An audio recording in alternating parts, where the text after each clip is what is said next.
You think that Kagurabachi's power system is just way too hard to understand? Let me break it down for you, Mark.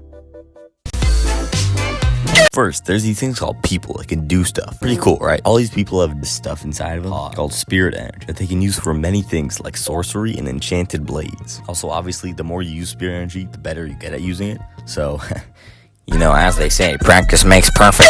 Sorcery. Everyone has a sorcery technique that they're born with, and some can be passed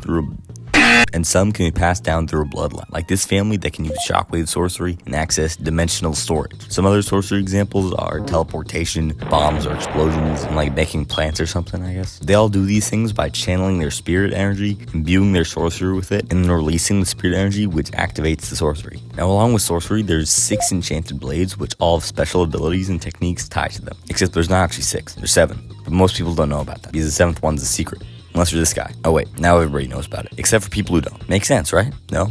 Good, moving on. These 7 enchanted blades were made by this really popular and super cool swordsmith guy who used the crazy powerful spirit energy amplifying ore called Datinseki to make super strong magic swords so that they could be used to win a war. I'm sure the government doesn't exploit this. They won the war. Now, having one of these blades must be pretty cool with like no downsides whatsoever. I mean, like, yeah, they look insanely cool and they're super strong. Crazy techniques made of spirit energy. What other techniques? Well, we've only seen 3 enchanted blades used so far. So all that we know of are Enten, which has Aka, Koro, and Nishiki.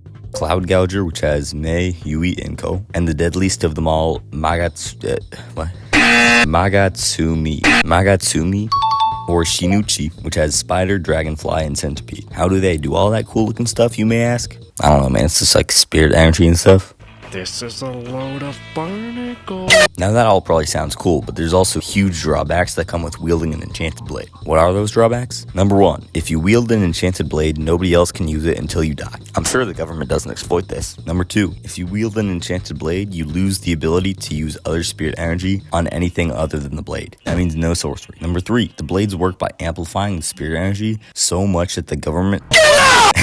What? The blades work by amplifying the spirit energy so much that the body cannot contain it. Oh, that's definitely not dangerous. Number 4, everybody wants the enchanted blades. The Yakuza, the government, my goat Chihiro, and probably a ton of other people too. Datinseki itself can also be used to massively amplify one's spirit energy and grant users abilities similar to the enchanted blades, if you're willing to explode afterwards.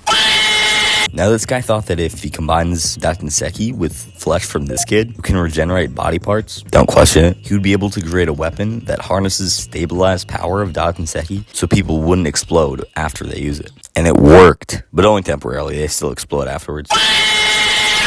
Wait, if using Datinseki makes people die, why has nobody else just made more enchanted blades like the swordsmith guy did? I don't know, you just build different, I guess. Now, there's only one last thing to talk about, and it's called flame bone. Not to have any idea what it is. Great, neither do we.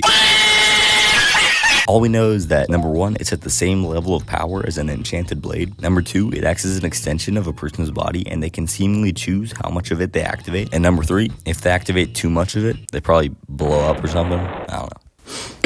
And since it most likely works like the enchanted blades as far as amplifying your spirit energy, assume that if the user tries to use sorcery or one of the blades, they like blow up or something.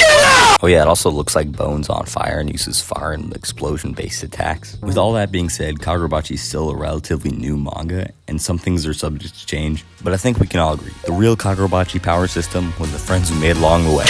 Please subscribe!